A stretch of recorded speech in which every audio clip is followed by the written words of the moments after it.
बीच भारत समाचार की खबर के बड़े असर की बात करेंगे। भारत समाचार की खबर का बड़ा असर हुआ है। खाद की कालाबाजारी पर कार्रवाई तेज हुई है। भारत समाचार की खबर का ये बड़ा असर है। खाद की कालाबाजारी पर अब नकेल कसती हुई नजर आ रही है। इस वक्त की अहम खबर हम आप तक पहुंचा रहे हैं।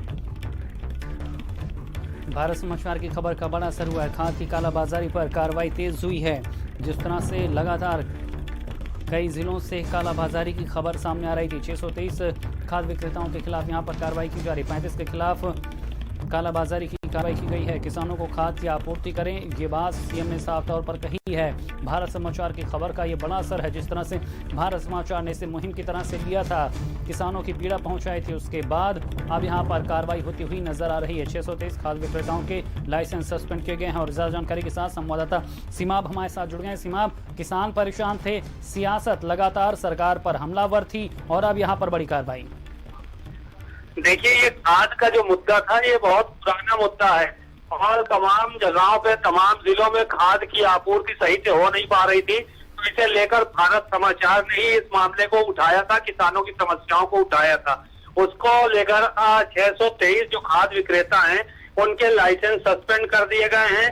35 के खिलाफ कालाबाजारी का मुकदमा दर्ज किया गया है और मुख्यमंत्री ने ये निर्देश दिए हैं कि कहीं पर कोई भी खाद की कमी न होनी दी जाए, चाहे वो डीएपी हो, चाहे यूरिया हो, चाहे जिंक हो, तमाम खाद हैं उनकी किसी तरह की कोई कमी न होने दी जाए। इस चीज को लेकर 2-3 दिन पहले अभी सूर्य प्रताप शाही ने प्रेस वार्ता की थी और अपनी सफाई भी दी थी कि उत्तर प्रदेश में खाद की कमी नहीं है।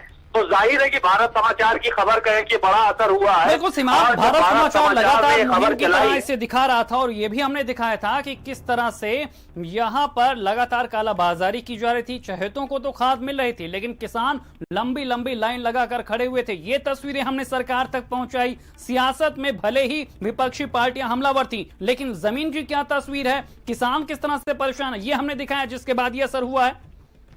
जी बिल्कुल, जब भारत समाचार ने सच्चाई दिखाई है और लंबी लाइनें दिखाई हैं कि किस तरह से किसान खाद के लिए परेशान है और किस तरह से उसको लाइन लगाना पड़ रहा है, जबकि कई कालाबाजारी करने वाले लोग उसको खादों को डंप किए हुए थे अपने गोडाउनों में। और तो इसको लेकर एक अभियान चलाया गया था फिर सरकार की तरफ से। भारत समाचार की खबर का असर हुआ, उसके बाद अभियान चलाया गया, 2 दिवसीय अभियान था।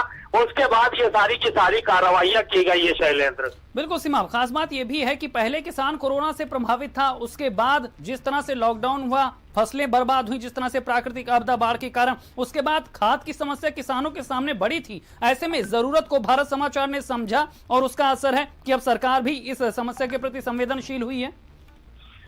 जब भारत समाचार ने ये मुद्दा उठाया है उसके बाद ही सरकार के जो आला अधिकारी हैं उनके कान पे जूं रेंगी है। किसान काफी दिन से परेशान था, चूंकि बरसात हो गई थी वक्त पहले, तो खाद की जरूरत थी, तमाम फसलें नहीं तो बर्बाद। सरकार ने भी समझा है कि खाद की जरूरत कितनी ज्यादा है किसानों को और इसमें कालाबाजारी रुकनी चाहिए। बढ़ते हैं आगे। गोरखपुर से अगली खबर।